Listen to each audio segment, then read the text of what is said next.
Hey guys, so welcome back to my channel, and our today's topic is of Jainism and Buddhism, that is of history and civics and of class 6. So without wasting our time, let's get into the video. तो हम लोग पहले शुरू करते हैं Jainism से। Jainism क्या होता है? जैनिज़्म जो है एक रिलीजियन है जिसको वर्धमान महावीरा खोजे थे। वो जो थे वो अपना मैसेज 25 ईयर्स तक फैलाते थे कि जैनिज़्म को अपनाओ। जैनिज़्म के बहुत सारे जो मतलब उनका जो उसमें था पूरा बताते थे कि उसमें क्या क्या करते हैं तो हम लोग को मोक्ष मिल जाएगा। और जो फॉलोअर्स होते हैं जैनिज़्म के उनको हम लोग जैन कहते हैं।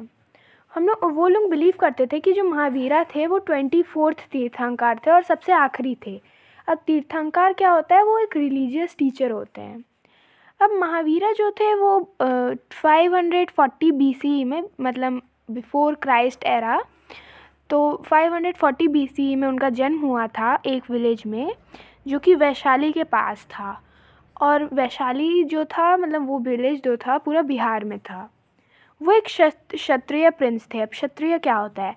जैसे कि पुराने ज़माने में हम लोग जानते थे कि 4 कास्ट सिस्टम होते थे। पहला ब्राह्मण, दूसरा क्षत्रिय, तीसरा जो होता था वैश्य, और चौथा जो था वो था शूद्र। तो ब्राह्मण जो थे वो सबसे ऊपर थे क्योंकि वो प्रीस्ट थे, मतलब वो उनको बुलाया जाता था रिलीजियस का वर्क के लिए।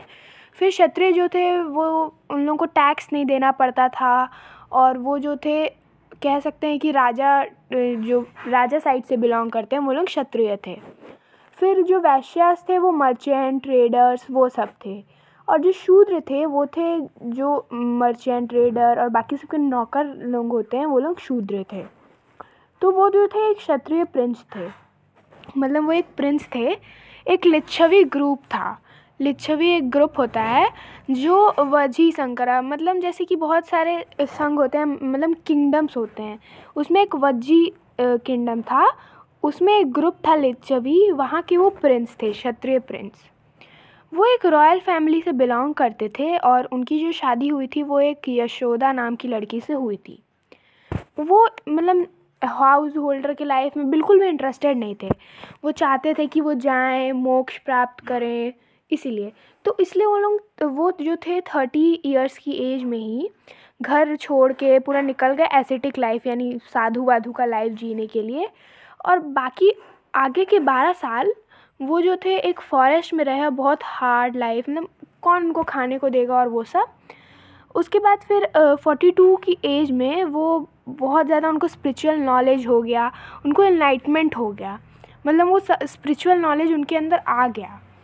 फिर वो इधर उधर घूम के 30 साल तक दूसरे प्लेस पे जाते थे और अपने रिलीजियन को प्रमोट करते थे, कह सकते हैं कि बताते थे कि हम लोग को इससे बहुत स्पिरिचुअल नॉलेज मिलेगी। फिर वो जो थे मर गए थे कब? At the age of 72। और कहाँ मरे थे वो?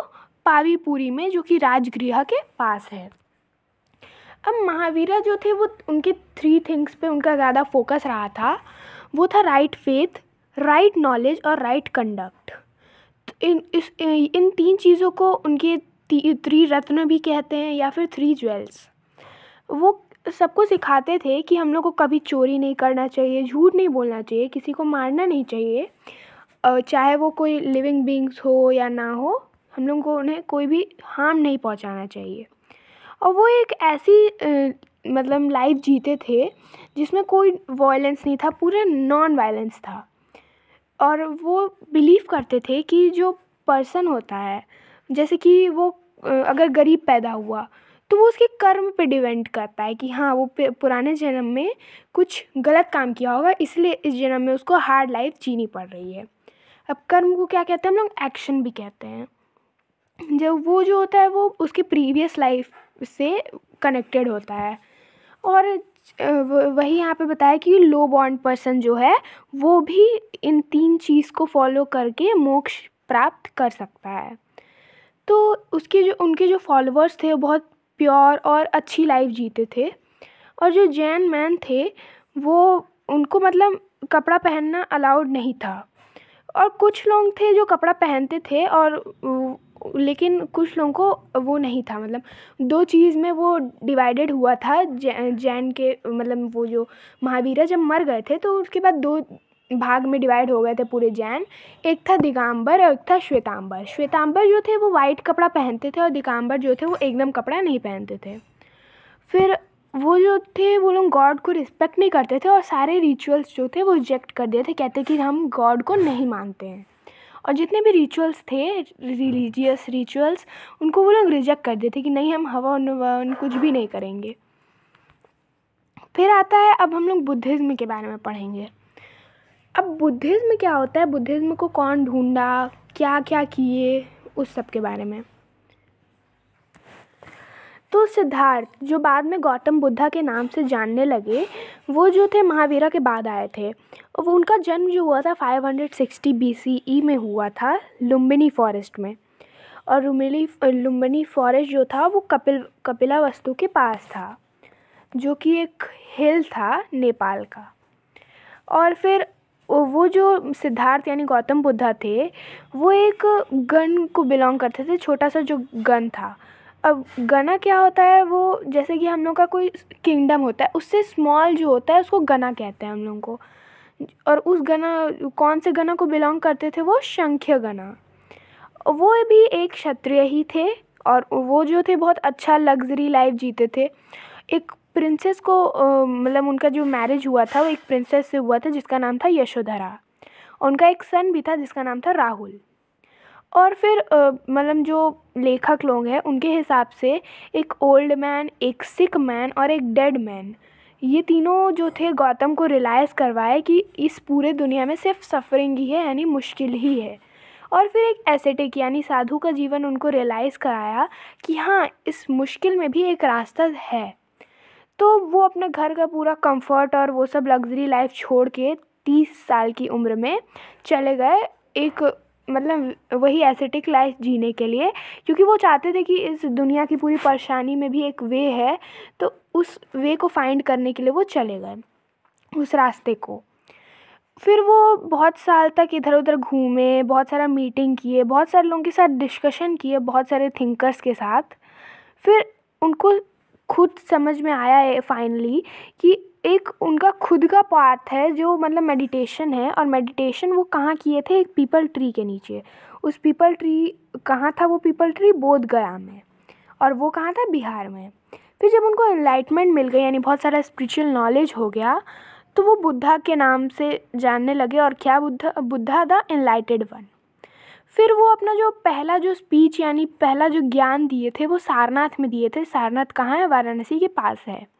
और बाकी लाइफ जो था वो ट्रैवल करते रहे, मैसेज दुनिया को देते रहे कि हाँ, ये मेडिटेशन ही एक ऐसी चीज़ है जिससे हम लोग को मतलब एनलाइटमेंट मिलेगा, स्पिरिचुअल नॉलेज मिलेगा, और जो इस दुनिया की पूरी मुश्किल है उसमें से भी एक रास्ता मिलेगा जिससे हम लोग बिना मुश्किल से जी सकें इस पूरी लाइफ को। फिर वो मर गए 40 की उम्र में 483 BCE में कुशीनगर में। कुशीनगर कहाँ है, ईस्टर्न उत्तर प्रदेश में। फिर बुद्धा जो थे वो भी मतलब कर्मा को ही मानते थे। मतलब कर्मा अगर गुड हो या बैड, दोनों ही हमारी लाइफ को अफेक्ट करता है, अगली लाइफ को और इस लाइफ को भी। और पीपल सफ़र करते हैं उनके डिज़ायर से, यानी उनकी जो इच्छा होती है उसकी वजह से। तो फिर जैसे ही हम लोग अपने डिज़ायर को कंट्रोल करना शुरू कर देंगे, हम लोग निरावना या फिर ये जो साइकिल है बर्थ का, यानी ये जो कर्म चक्र है, उससे हम लोग फ्रीडम पालेंगे। उसको उनके भाषा में निरावना कहा गया है। फिर वो हम लोग अपने उनको सिखाते थे अपने फॉलोअर्स को कि हम लोग को सबके प्रति काइंड होना चाहिए और सबकी रिस्पेक्ट करनी चाहिए। एनिमल्स को भी इंक्लूड करते थे वो।